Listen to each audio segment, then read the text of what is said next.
Hi, everyone. Welcome back to the podcast. If you're new here, I'm Shannon. I am a shamanic practitioner and a womb care body worker. And today this is just a little conversation, a little solo podcast, I guess, as it were. I've been doing a lot of podcasts lately with my friend Samantha, and we've been having some incredible conversations. But this is just a quick little check in just from me. So, we are just about 3 weeks into January, and wow, 2026 is already such an interesting year.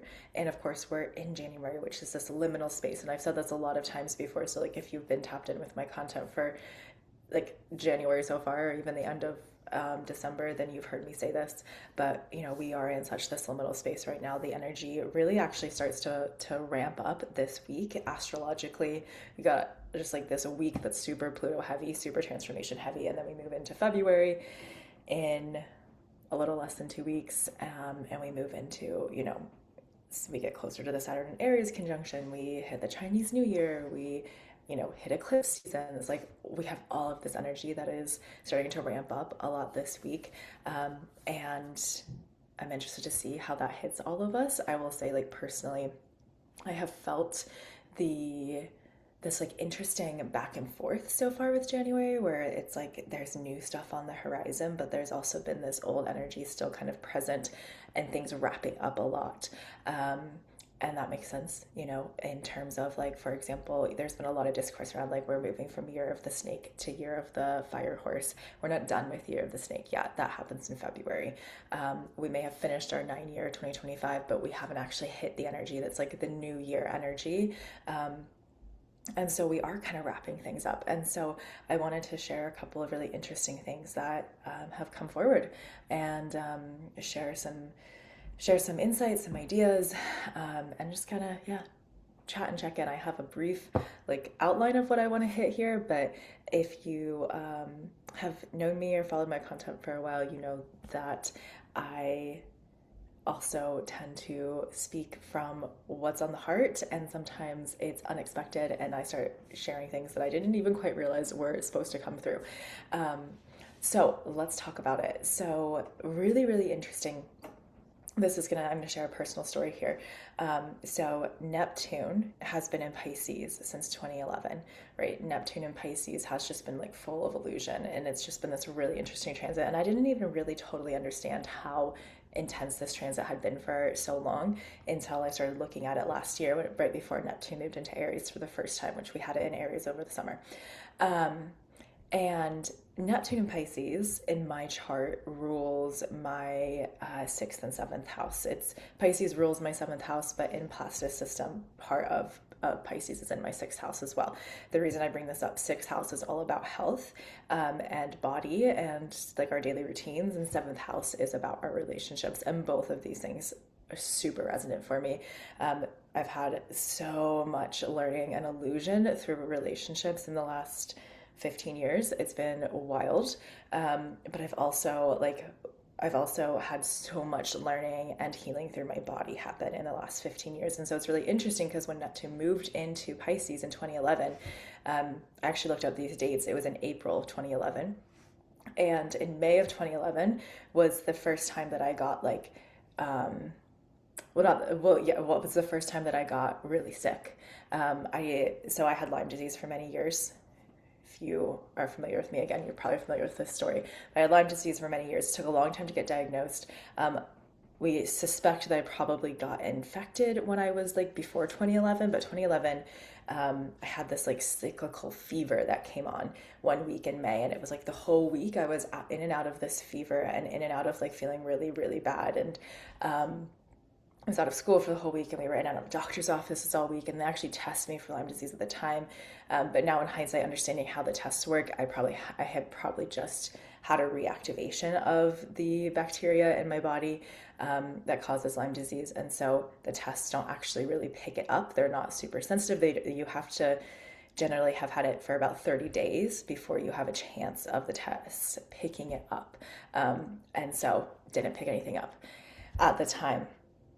And so that was right after Neptune moved into Pisces, and then I got better for a few months, and And then in 2012, I got quite sick again, and that's really when my health started going downhill. And I got diagnosed, I think, in 2014. But yeah, there had been like some instances before this, like when I'd been younger, that most likely were when I first, for the very first time, um, got infected, as it were, got exposed to the pathogen. But it was in 2011 that the actual like intensity of something's wrong, something's off really started cycling through my body. And so that's really, really interesting because that coincides right with that Neptune transit. And then I got a little better for a little bit, which was right when Neptune would have moved retrograde out of Pisces. And then when it moved back into Pisces to stay in 2012, that's when my health really like snowballed and went downhill, which is so interesting. I never made this connection before until recently. So last week, I went to the movies with my boyfriend, and I felt pretty fine. I was a little tired when I woke up. It was a Saturday. I was a little tired when I woke up. And it was very, very, very cold outside. So I was like, okay, it's cold. And I'm a little tired, and it was a long week. And by the time we left the movie, I was like, something's off, something's weird. And we got home, and I was like, I'm like having like really strong chills, and like this is like not normal. And I took my temperature, and my temperature was like quite high. And for the next 3 days, I cycled in and out of a really high fever.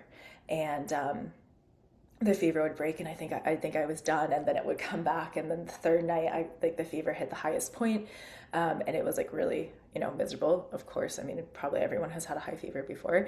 It's miserable, and it broke that night, and then I didn't get feverish again. I think I got a low grade fever. I didn't get like a really big fever again after that. And it was crazy. It was as the fever came on the first time, I was immediately. My mind made this connection back to May of 2011, and I was like, this feels like what it felt like the first time that fever came on, because Lyme has cyclical fevers, and this was not Lyme. This last weekend, I think I probably had like the flu or something, but it was also kind of crazy because my boyfriend got nothing, he didn't feel bad at all, and of course, as soon as we realized that I had a fever, we stopped like sharing anything or we kept our distance, but still, like, literally that at the movies we were like sharing a drink and like sharing food and such, and it's like, and I spiked a fever a couple hours later. Like, his immune system, great, obviously good for him, but just also really interesting that he didn't get anything at all, not even a hint of feeling bad. And as soon as I was able to like kind of think about it, I was like, this is really interesting because it's reminding me of the Lyme fevers, even though I know that's not what it is. But it's reminding me of that, and I can feel the like remembrance of that in my body. And we're also almost done with this Neptune transit, and it will never come back into Pisces. And that has been, I think, a really significant part of the astrological transits that have been at play that led to the years that I was sick and my whole like shamanic initiation with Lyme disease, which is a little bit of a different story, but I have talked about it before. You can like go back through like my podcasts and videos and such, and I have talked about it. But I was just like, this is really interesting. Like we're closing out this transit. Neptune moves out of Pisces in a week, as of the time I'm recording this, and so at the time I got sick, it was like 2.5 weeks until it moved. And I was like, this is just really interesting. Like the parallels of this are really interesting. And I had to just totally like close down my week, for like most of my week. After that, it's now been 9 days since I got sick. And I have been, fever free for like 4 or 5 days. I'm definitely, or 5 or 6 days now. By like Wednesday afterwards, I got sick on Saturday, and by Wednesday afternoon, evening, I was on the mend, and then Thursday, Friday, so on, I started like doing my normal life things again, but I've still had some fatigue, and I've had some like gut stuff going on, and it was just like really intense, and it's like all of the things that were my intense symptoms with Lyme, even though that's not what's going on now. Because it's really interesting. It's like my body's had a little bit of an energetic purge of these years of moving through a lot of health stuff. And even though I haven't been really sick in many years, like I have still moved through stuff in my body. Being as sick as I was for so many years leaves marks, as it were, and it's left things to continue healing through and moving through that have been part of my life for the last few years. And it just feels like, yeah, it was really interesting. I kind of felt and feel like it was maybe a bit of a karmic burnout, burning out of the old dis-ease that was happening in my body. It was so interesting. Um, and I do think that that is, if you are feeling a lot of things coming up or anything really interesting or kind of feel like old stuff coming up in this week or last week, as we get close and closer to this full transit of Neptune moving into Aries, and we're done with Neptune and Pisces, know that it might be kind of this last karmic closing, because Neptune in Pisces I feel like was a really karmic transit, and Neptune is at 29 degrees of Pisces right now, which is the karmic degree, and it's just like it's the big karmic closeout. We never will experience this energy again in our lives, yay. And yeah, we're closing it all out right now. So I wanted to share that. It was really interesting, cycle that came through and played out for me. And it was interesting because the last 14 15 years have been my kind of energetic awakening.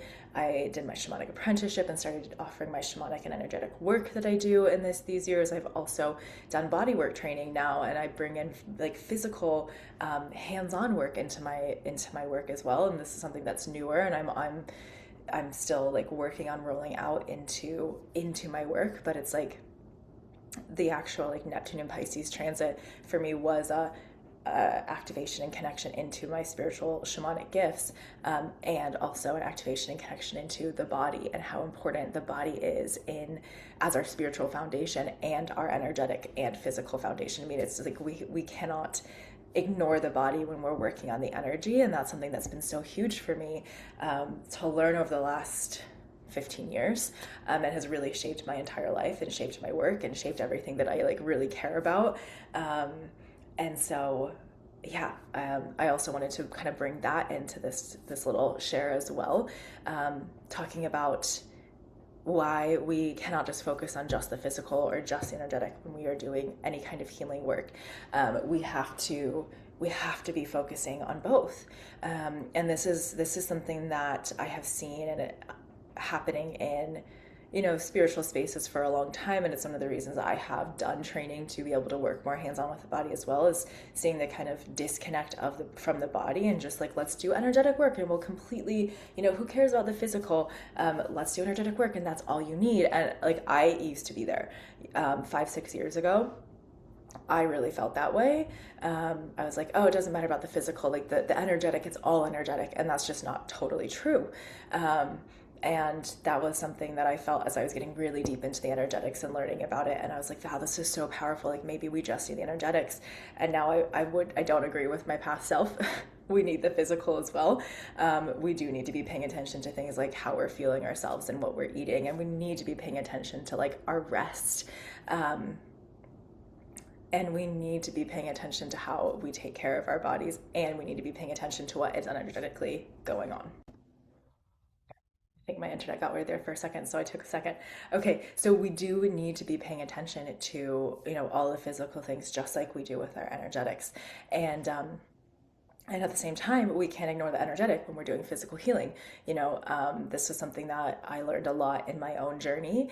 I spent many years just looking for the physical healing from Lyme disease, and I healed when I actually stepped back from like the pharmaceutical Western medicine stuff, which this was my journey. Everyone's journey is different, but for me, I had to step back from that stuff, and I was still supporting my body, but I also had to really support the energetics, and that was what brought me into healing. And I went out of remission years later after my first healing, and that's how I got back into remission again. Like I really paid attention to my food and to my nutrition and how I was moving my body, but I also spent a lot of time with the energetics of what was going on, because there was so much energy, so much emotion, so much ancestral stuff for me that I was carrying in my body that were all interplayed to bring me the experience of Lyme disease, right? And so we need the physical and we need the energetic. And we can't ignore both. We can't ignore that both things are really, really important. And so that's something that I'm just really, really passionate about bringing forward even more in 2026. And we're moving into this kind of more Aries energy, Neptune and Aries, Saturn and Aries especially. That's happening in February, and then that's going to be a big signature for a few years, having this Aries energy. And Aries is very body focused. It's like we can't ignore the body for the spirit. And Pisces, kind of all the Neptune and Saturn and Pisces especially, I think brought us a lot into like, well, let's just pay attention to the spirit. But it's like, well, that isn't everything. We need both. We need to pay attention to the spirit and we need to pay attention to the body. And I think we're kind of coming into maybe a little bit more of a balance here. Because whatever we're doing on a spirit level, it has to move through the body, ground into the body in order to actually be helpful in this physical world. So we need to be connected to our bodies. We need to be connected to what's going on in our physical self, just like we need to be connected to what's going on energetically. But I actually think, one of the first things that my teacher taught me, my shamanic teacher taught me, was how to get into my body. Because she was like, you can do all of this shamanic work. I could teach you everything. And you wouldn't be able to actually use it if you don't go into your body. So I had to get into my body. And so I do think the first thing actually does start with body. We have to get into our bodies. We have to understand our bodies.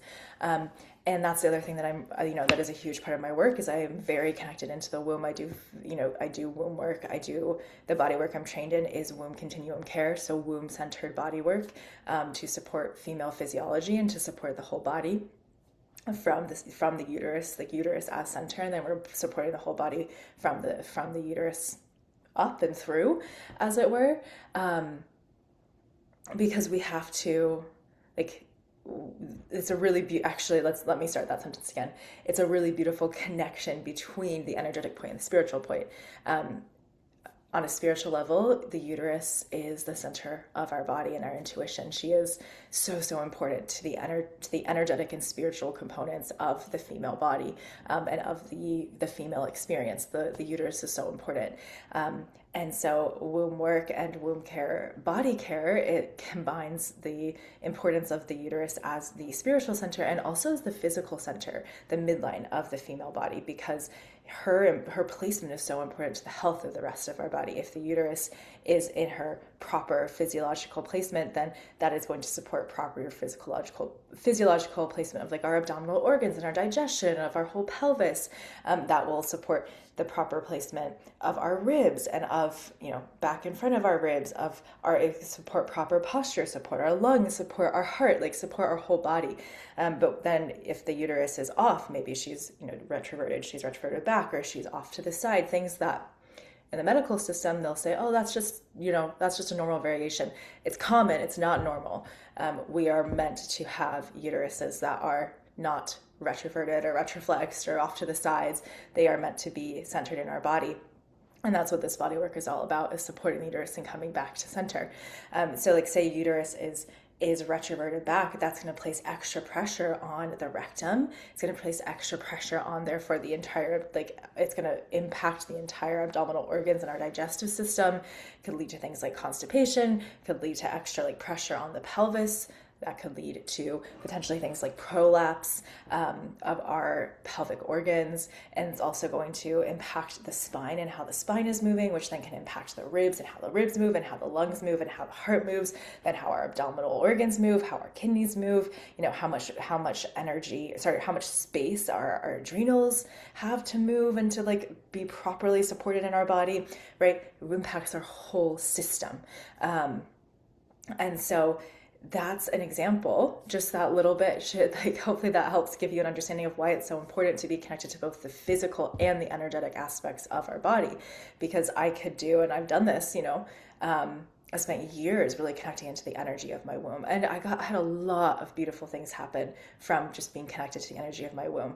But the things that have happened in my body since connecting to the physical placement and health of my womb with this work that I'm learning, everything has shifted even more. It's if I had combined the energetic and the spiritual before now, oh my goodness, like it's I probably would have had an even like greater connection built to my womb and my body, and more like ease and health and vitality even faster, even sooner, because there are pieces that have fallen into place in my body and how I feel in my body and how I feel in my daily life, just because I have learned how to and received so much body work to support the physiological placement of my uterus, of my womb, which has helped all of the energetic and spiritual work that I've done for so long really bloom and blossom through my whole body, and be even more supported and even more supportive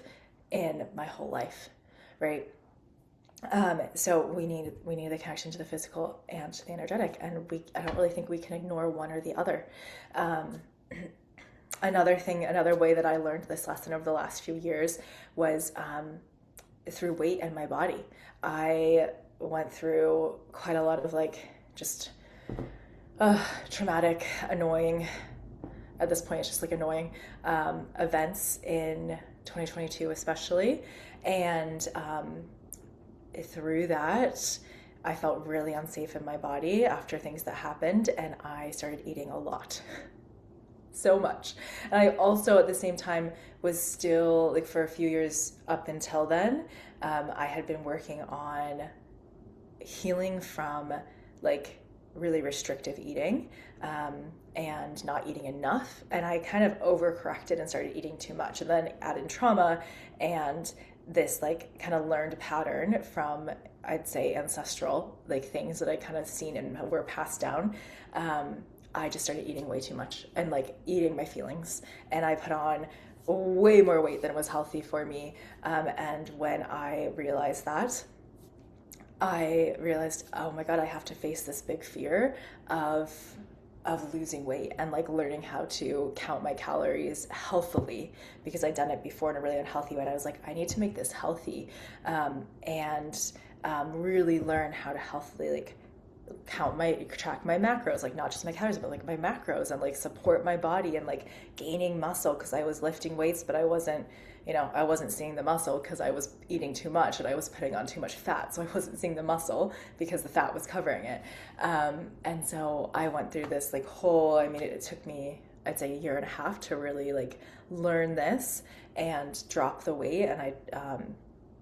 And also to do it healthily and to do it in a way that honored my physical body, what my physical body needed, and honored my spiritual, like energetic, somatic body, and honored everything that like had led me to overeat and led me to gain the weight. Because that if I didn't address that, then I was gonna, I could restrict really hard and lose the weight, but I still would then probably gain it back eventually, because I hadn't actually dealt with what was going on internally, and spiritually and energetically. And so that was another lesson of you have to connect into the energetic and the physical of what's going on in the body in order to really, really hit the that full spectrum healing. And I really love to think about things like in the terms of full spectrum healing, full spectrum vitality, full spectrum health. How can I support the full spectrum of health and vitality in my body, in my mind, my body, my soul?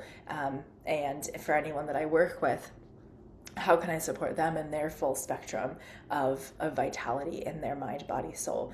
And that's why my work, if you work with me, we are tapping into your body. We are connecting in with your body, just as much as we are connecting in with your spirit, or your spirit team, or your Akashic records, or like whatever it is. We are connecting into both, and we are bringing everything back into the somatic body, which just means the physical, like what is stored physically in the body, just as much as we're bringing things back to understanding what's going on in the spiritual, energetic body. And so the last place I want to bring this, I'm a little stuffy still. Okay, so the last thing I wanted to weave into this is a connection back into the womb, and into how we connect in with the womb space, physically and energetically, and with pleasure. So this was sparked by something that one of my teachers shared, talking about pleasure and the womb and pleasure and the female body, and how we've kind of have we moved too far into like just connecting in to womb space and to, vulva, vagina, and this whole part of our body by saying, oh, just pleasure yourself, pleasure through it, get connect into pleasure, connect into orgasm, be able to touch yourself and be in pleasure. And is that really the best way, like long term, to support physiological connection to our body? I thought this was so interesting, because it's something that I've really thought about a lot too. When I first started teaching on the womb and understanding it, well, so before I started teaching it, I started understanding it myself and doing my own exploration. And I read the book Pussy, which is a beautiful book, but it's mostly just about pleasure. And then I read a few other books that I can't remember the names off the top of my head, but like I read many books about this, and a lot of them were really just about pleasure. They were like tantra and pleasure and all this stuff. And I was like, okay, pleasure is the pathway. Pleasure is an important pathway, but it's not the only pathway. And then over time, I started tapping more into and wanting to learn more about how to actually support the tissues and support the physiology and the physiological health of the whole pussy, right? And that brought me into more understanding the body and the physiology and how to touch, and support the pelvis, and like support my own pelvis, and support the body without having to bring in pleasure and orgasm. And like I've actually noticed that the deeper I get embodied into my own pelvis, and the more that my pelvis opens up, and the more that my tissues are healthier and healthier and healthier, the less that it actually feels as aligned to be really connected into and care so much about pleasure practices and pleasure as the gateway. I still think it's important, and this is not to say that I don't have a lot of pleasure in my life. I have a really, really beautiful, pleasurable connection with my boyfriend, but it used to be like the main way I taught even on how to connect into womb was via pleasure and via orgasm. And now I'm much less interested in that pathway, because it doesn't get us as deep into the actual physiological and emotional and spiritual layers of our tissues. It takes us to a certain extent, it takes us to a certain depth, and I think that's important. It's a beautiful entryway for many of us into the whole womb space and pussy, but it doesn't take as much slowness and dedication and support and time to just tap in with some pleasure as it does to tap in and hold the vulva and hold the muscles and touch them and open the pelvic bowl and like really connect in slowly to the body and to what it's holding, and not override it with pleasure. And then actually the pleasure can be deeper and more embodied, and it's a very interesting. This is still something I'm considering and thinking about and figuring out how I want to bring forward into energetic teaching, and something that in the physical, like womb supportive work, body work, that the womb continuum care, this is how we work. We work really slowly and softly with the tissues and with the physiology, which gives space for what's being held energetically or emotionally or spiritually to come forward and also be processed. And we're not worried about the fast, easy pleasure of any kind. Even a massage, just a normal massage is like fast, easy pleasure generally, in a different sense, obviously, but it's just like you feel good. And body work and womb continuum care work is not necessarily about feeling good. It's about getting deeper into the body. And sometimes it's not comfortable, but it's really like potent, and it really supports the tissues. But sometimes to do so, you have to like breathe with discomfort, and you have to allow the body to show you what's coming up. And that could be, some numbness, that could be a little bit of discomfort or like light pain. Obviously big pain is one thing, but like I've had times I've received body work and there's been some pain, nothing unbearable, but just like, okay, that's uncomfortable, and being comfortable with that and learning how to be comfortable with that, as opposed to needing to chase pleasure. If it's not pleasurable, it's not good, has really brought me deeper into my whole understanding of of vitality in body, mind, and spirit, um, and of vitality in the womb connection, energetically and physically. So that's something that I will continue to talk about over time. What I would love, if you've listened to this and you're here so far, is I would love to um, hear your thoughts on pleasure, especially pleasure and how you connect into the womb, like pleasure and orgasm as a pathway into womb. How has that served you if you've gone down that pathway, or how has it not served you? I'd be really curious to hear, because I do think there's still quite a lot of teaching out there of like be in the pleasure and the orgasm and like really work with that. But I do also think we're kind of starting to see the shift away from that as the major path into the womb. And I know I haven't really taught that way in a while, but it's been like kind of a slow shifting away from as much focus on the pleasure and the orgasm and more into just like the actual, like the full embodiment into the tissues. But yeah, I'd be curious what your experience has been, if you've experienced that on any part of that spectrum of womb connection, from pleasure to not so much of a focus on that. And yeah, if you have also experienced kind of any part of the spectrum of moving from the energetic to the spiritual, or sorry, the energetic to the physical, or the physical to the energetic, and like how that spectrum is, how we play along that spectrum in connecting into full vitality, like healing and connection to our bodies and to living these lives that we get to live. So yeah, and that's my little check-in right now. A lot of things moving, a lot of things I think are still coming to close. As we prepare for things to open, I feel this feeling of like there's some beautiful things that are going to be opening soon, but I don't totally know what that looks like yet. I just feel it, and I'm holding it and seeing that as it, seeing that that's going to come.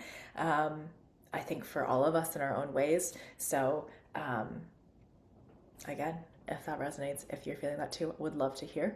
And yeah, thank you for being here.